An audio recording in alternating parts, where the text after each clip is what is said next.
आपको English alphabets आते हैं? हाँ जी, यस Yes, of course. पर क्या आपको हिंदी वर्णमाला आती है? या we know I don't know आपको? बचपन में सीखी थी so till I can try, but I'm not sure. School से ही हमें इंग्लिश में बोलने की कहा जाता है. English is more important. English एक ऐसा लैंग्वेज है जो हर कोई जान सकता है. We are not valuing Hindi. Hindi English के बीच में एक दीवार बना दी गई है. नमस्कार, मैं हूं आकाशा सोमवंशी और आप देख रहे हैं पीएल न्यूज़ हिंदी। तो जैसा कि हम देख सकते हैं, आज अंग्रेजी पूरे विश्व की भाषा बन चुकी है और इसका महत्व दिन ब दिन बढ़ता जा रहा है।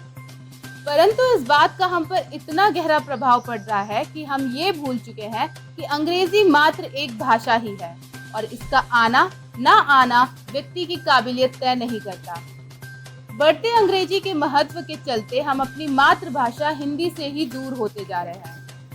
तो आइए जानते हैं कि जनता का इस बारे में क्या कहना है, उनका इस पर क्या विचार है। बट बिकॉज हम उन्हीं कॉलोनियलिज्म के रूट्स को अब तक लेके जा रहे हैं। एक कोई भी देश है, एक बारी आज़ादी प्राप्त हो भी गई, उसके बाद भी वो रूट से आज़ाद नहीं हो पाता है। वो जो कुछ एलिमेंट्स होते हैं वो चलते जाते हैं, इसलिए वही रूडिमेंट्री सोच जो है वो अभी तक रह रही है। So I think that's the issue right now. And also I know कि पहले like between the time it was the thing कि इंग्लिश बोलने वालों को सुपीरियर माना जाता था, हिंदी बोलने वालों को थोड़ा सा इन्फीरियर माना जाता था। बट नाउ आई थिंक जब हम लोग यहाँ पे भी बात करते हैं तो इट इज़ नथिंग लाइक कि हम लोग सिर्फ इंग्लिश में कम्युनिकेट कर रहे हैं, हम लोग हिंदी में भी बात करते हैं। तो अब शायद समय उस तरह से चेंज हो रहा है कि हम लोग हिंदी को भी उतनी ही इम्पोर्टेंस देते हैं जितनी हम लोग इंग्लिश को देते थे या अभी भी दे रहे हैं, क्योंकि English obviously at the end एक कॉमन लैंग्वेज है बिटवीन ऑल द रीजन्स।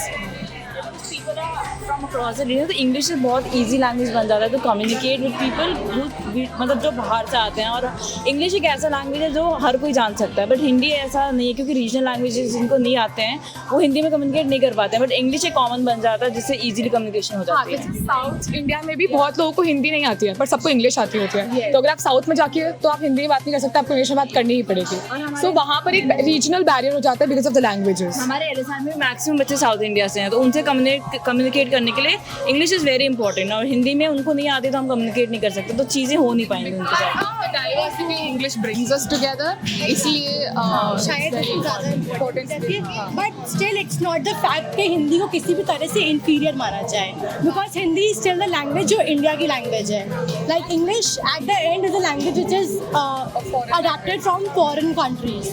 सो या पूरे इंडिया में there are so many different languages, तो उन सबको यूनाइट करने के लिए इंग्लिश यूज़ किया जाता है क्योंकि वो कॉमनली सबको आता है, and also English across the world भी यूजेबल है। बट हिंदी के साथ क्या है कि हम अपने मदर लैंग्वेज बोलते हैं बट सबसे कम्युनिकेट नहीं कर सकते।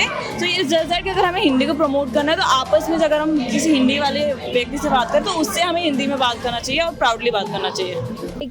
Degrading Hindi, we are not valuing Hindi because nowadays the international, like in any trade, in the people who talk to each other, they only talk in English. We are trying to degrade Hindi. I don't know why. It is our mother tongue, but still people are not valuing it. If you are knowing Hindi, then you are not a standardized person और तुम्हें कुछ नहीं आता है। And if you are aware about English, you are fluent in English, then you are very well-to-do educated person. So Hindi English के बीच में एक दीवार बना दी गई है। They feel shame speaking in Hindi. They used to feel proud that we know English. That's a very, I guess, hypocrite thing that Hindi is our language, our native language, and we are downgrading it. But it is happening. कि why we have the concept of languages, कि language जो है वो होती क्यों है, वो अगर हम समझना शुरू करेंगे तो not only to Hindi but जितनी भी मार्जिनलाइज्ड लैंग्वेजेस इंडिया में और वर्ल्ड में रह चुकी हैं उनका फिर से रिवाइवल होगा रादर देन इंग्लिश। तो जैसा कि आप सभी ने देखा, लोगों पर अंग्रेजी का प्रभाव दिन ब दिन बढ़ता जा रहा है। इसी तरह की खबरों के लिए सब्सक्राइब करें पीएल न्यूज़ हिंदी। धन्यवाद।